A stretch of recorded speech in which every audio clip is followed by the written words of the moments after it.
சனம டேரன் madam the other one the other one the other ஒன்னு கூப்பிடுவாங்க இல்லையா? ஸோ சனம ஆஃபீஸில் உள்ள எல்லாருமே அப்படி தான் கூப்பிடுறாங்க. அவள் என்ன பண்ணுறா, நம்ம பேரை சொன்னால் யாரும் புரிஞ்சுக்க மாட்டேங்கிறாங்க. ஓகே, அதுக்கு நம்ம ஒரு ஐடியா பண்ணுவோம் அப்படின்னு சொல்லிட்டு ஒரு சேட் எடுத்துகிட்டு தி அதர் ஒன் இல்லை சனம் அப்படின்ற மாதிரி எழுதிட்டு அதை கழுத்தில் மாட்டிட்டு ஆஃபீஸ் ஃபுல்லாக சுற்றி வரா. பார்த்துக்கோ, தி அதர் ஒன் இல்லைனா சனம் சனம் அப்படின்னு சொல்லிட்டு சுற்றி வந்துகிட்டே இருக்கும்போது நம்ம சேன் மேலே இடிச்சு சேன் மேலே இடிச்சதோட சேன் என்ன பண்ணிகிட்டு இருக்க அப்படின்ற மாதிரி கேட்டுட்டு அவள் கழுத்தில் உள்ள அந்த இதை பார்க்குறாங்க. பார்த்துட்டு என்ன அப்படின்ற மாதிரி கேட்குறாங்க. இல்லை, இந்த மாதிரி இந்த ஆஃபீஸில் எல்லாருமே வந்துட்டு என்னை சனம்னு கூப்பிடாம தி அதர் ஒன்னு கூப்பிட்றாங்க, அதனால அப்படி பண்ணேன் அப்படின்ற மாதிரி சொல்கிறான். உடனே அந்த தி அதர் ஒன்று அவள் போட்டிருந்த அந்த போர்டை எடுத்து கொண்டு போய் அங்கேருந்து ஒரு எலும்பு கூடு மேலே போட்டுட்டு இனிமேல் யாரும் உன் பேரை மறக்க மாட்டாங்க, கரெக்டாக கூப்பிடுவாங்க அப்படின்ற மாதிரி சொல்லிட்டு அங்கேருந்து போயிடுறாங்க. ஐஹான் பீச்சில் சனம்காக வெயிட் பண்ணுறா. அந்த டைமில் முசாஃபர் அங்கே வர்றான். வந்துட்டு ஏன் தனியாக உட்காந்துருக்க அப்படின்ற மாதிரி கேட்குறான். ஐஹான் சொல்கிறா, சும்மா தான் இருக்கேன் அப்படின்ற மாதிரி சொல்கிறான். நீனும் உட்காரு அப்படின்ற மாதிரி சொல்கிறா. உடனே வந்துட்டு முசாஃபர் கேட்குறான், சனம் வருவாளா, சனம் வரானா சொல்லு, நான் அவன் கூட கம்பெனி கொடுக்குறேன் அப்படின்ற மாதிரி சொல்கிறான்.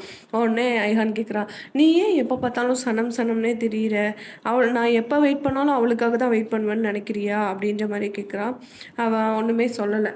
அப்புறம் ஐஹான் சொல்கிறா, ஓகே, நான் வந்துட்டு என் லைஃபோட முக்கியமான டேர்னிங் பாயிண்டில் இருக்கேன். நான் இப்போ வந்து எனக்குன்னு ஒரு வெப்பேஜ் க்ரியேட் பண்ணியிருக்கேன். அதில் வந்து நீ என்னை ஃபாலோ பண்ணிக்கோ, அண்ட் வந்து நீயும் என்னோட ஜாயின் பண்ணிக்கோ. என்னோடய ஃபஸ்ட் ப்ராஜெக்டில் நம்ம 2 பேரும் சேர்ந்து ஒர்க் பண்ணலாமா அப்படின்ற மாதிரி கேட்குறான். உடனே நம்ம முசாஃபர், அப்படியா, ஓகே ஓகே, நானும் ஜாயின் பண்ணிக்கிறேன் அப்படின்ற மாதிரி சொல்கிறாங்க. அப்போ நம்ம ஐஹான் சொல்கிறாங்க, நீ வந்துட்டு என் கூட ஜாயின் பண்ண இனிஷியல் அமௌண்ட்டாக ஒரு 650 கட்ட வேண்டி இருக்கும் அப்படின்ற மாதிரி. முசாஃபர், ஓகே 650 தானே, நான் கட்டிடுறேன் அப்படின்ற மாதிரி சொல்லிடுறான். உடனே ஐஹான் சொல்கிறான், சரி ஓகே, நீ இப்போ கிளம்பு, நாளைக்கு வந்து ஆஃபீஸில் வந்து என்னை பாரு அப்படின்னு.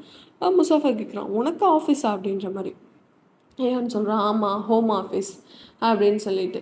அதோட முசாஃபர், சரி ஓகே, நாளைக்கு பார்ப்போம், அண்ட் சனம் வந்து ஹாய் சொன்னேன்னு சொல்லு அப்படின்ற மாதிரி சொல்லிடுறான். இவன் வந்துட்டு ஓகே ஓகே அப்படின்ற மாதிரி சொல்லிடுறான். அங்கேருந்து அவன் போயிடுறான். அட் த சேம் டைம் இங்கே சேன் அண்ட் எம்ரே 2 பேர்த்தையும் காமிக்கிறாங்க. சேன் வந்து எம்ரேக்கு ஜூஸ் கொண்டு வரான். அப்படி கொண்டு வரப்போது சேன் கேட்குறான், உனக்கு என் மேலே சம்டைம்ஸ் ரொம்ப கோவம் அதிகமாக வருதில்ல அப்படின்ற மாதிரி. எம்ரே சொல்கிறான், ஆமாம் உண்மைதான், நான் இதில் பொய் சொல்ல விரும்பலை அப்படின்ற மாதிரி சொல்கிறான். அப்படி பேசிகிட்டு இருக்கப்ப எம்ரிக்கு ஐலின் கால் பண்ணுறான். அந்த காலை கட் பண்ணிடுறான். அகெயின் பேச ஆரம்பிக்கிறாங்க. அப்போ சேன் சொல்கிறான், டேய், நான் அப்பாக்காக தான் இந்த கம்பெனிக்கு வந்தேன், அண்ட் நான் கம்பெனியை மேனேஜ் பண்ண மாட்டேன், எனக்கு தெரியும் நீ நல்லா மேனேஜ் பண்ணுவ, உன் வேலையை நீ விட்டு கொடுக்க மாட்ட அப்படின்னு சொல்கிறான். உடனே எம்ரே சொல்கிறான், வெல், இப்போ நான் அப்படிலாம் இல்லை, நான் என்னோடய ஓன் பிராண்டை ஓப்பன் பண்ண உருவாக்க போகிறேன் அப்படின்ற மாதிரி சொல்கிறான். அப்படி சொல்லவும் சேன் வந்து சிரிக்கவும், நீ தோத்துருவடா அப்படின்ற மாதிரி சேன் சொல்கிறான். அப்போ எம்ரே சொல்கிறான், ஒரு ஃபைனான்ஸ் மேனேஜர் இல்லாமல் உங்களோட கம்பெனி 2 நாளில் தெருவுக்கு வந்துடும் அப்படின்ற மாதிரி சொல்லி பேசிகிட்டு இருக்கான். அப்போவும் வந்துட்டு நம்ம ஐலின் வந்து எம்ரேக்கு கால் பண்ணுறாங்க. காலை நம்ம எம்ரே எடுக்கவே இல்லை. ஸோ வந்துட்டு சேன் கேட்குறான், எப்படா கம்பெனி ஆரம்பிக்க போகிற அப்படின்ற மாதிரி. கூடிய சீக்கிரம் அப்படின்னு சொல்லுவோம். ஓகே ஓகே, வெல், நல்லபடியாக ஆரம்பி அப்படின்ற மாதிரி சொல்லிவிட்டு நம்ம சேன் அங்கேருந்து கிளம்பிடுறான். ஆஃபீஸில் வேலை முடிஞ்சு சனம் வந்து ஐஹானை பார்க்க வராங்க. ஐஹான் அந்த பீச் சைடில் உட்காந்து மெடிடேஷன் பண்ணிக்கிட்டு இருக்காங்க. இவங்க போய் அவங்களை கூப்பிடவும் அவங்க பயந்துடுறாங்க. அண்ட் வந்துட்டு ஐஹான், எனக்கு ரொம்ப பசிக்குது, வா நம்ம போய் ஃபிஷ் சாப்பிட்டே பேசலாம் அப்படின்ற மாதிரி கூப்பிட்றாங்க. 2 பேரும் ஃபிஷ் சாப்பிட போகிறாங்க. ஹோட்டலில் போய் 2 பேரும் சாப்பிட்டு இருக்கும்போது ஐஹான் கேட்குறா, அக்கா உன் வேலை பற்றிலாம் சொல்லுக்கா, நீ எதுவுமே உன் ஆஃபீஸ் பற்றி சொல்லவே மாட்டேங்கிறியே அப்படின்ற மாதிரி கேட்குறா. அப்போ சனம் சொல்கிறான், என் ஆஃபீஸில் நிறையா நடக்குது ஐஹான், அண்ட் வந்து எம்ரேக்கும் எனக்கும் நடுவில் ஒரு டீலிங் வேறு போய்கிட்டு இருக்கு, அதை சொல்லாமல், வெளியே யார்கிட்டேயும் சொல்லாமல் எனக்குள்ளேயே வச்சுக்கிட்டு எனக்கு ரொம்ப ஒரு மாதிரி உறுத்தலாக இருக்குது அப்படின்ற மாதிரி சொல்கிறான். இப்போ ஐஹான் என்கிட்ட சொல்லு அப்படின்ற மாதிரி கேட்குறா.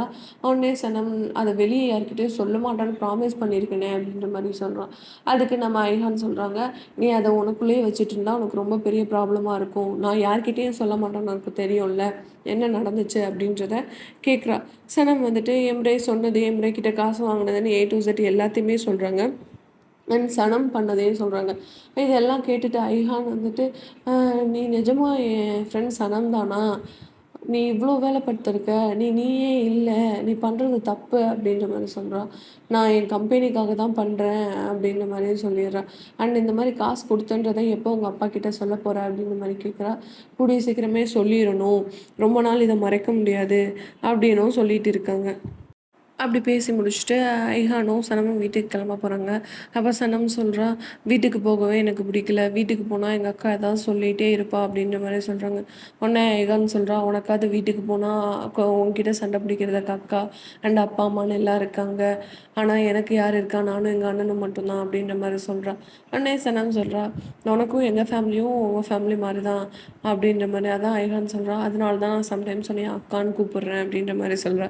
அப்போ சேம் டைம் இங்கே லைலாவை காமிக்கிறாங்க. லைலா அவங்க அம்மா கிட்ட, அம்மா இன்னைக்கு சனம் ஆஃபீஸில் என்ன பண்ணான்னு தெரியுமா, தி அதர் ஒன் இல்லை, என் பேர் சனம்னு சொல்லி எழுதி கழுத்தில் மாட்டிட்டு ஆஃபீஸ் ஃபுல்லாக சுற்றுனாலாமா அப்படின்ற மாதிரி சொல்லிட்டு இருக்கா.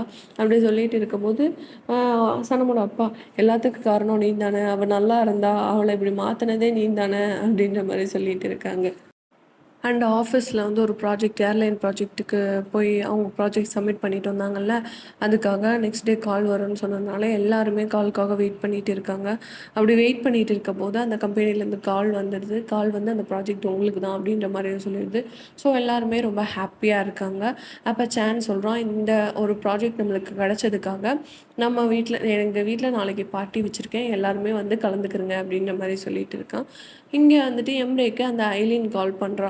ஐலின் கால் பண்ணிவிட்டு, நான் நேற்று உனக்கு கால் பண்ணேன், ஏன் எடுக்கலை அப்படின்ற மாதிரி சண்டை பிடிக்கிறா. இவன் வந்து, எம்ரே நான் சொல்கிறது கொஞ்சம் கேளு அப்படின்ற மாதிரி சொல்கிறான். ஐலின் கேட்கவே இல்லை. அவள் பாட்டுக்கு கத்திட்டு ஃபோனை கட் பண்ணிடுறா.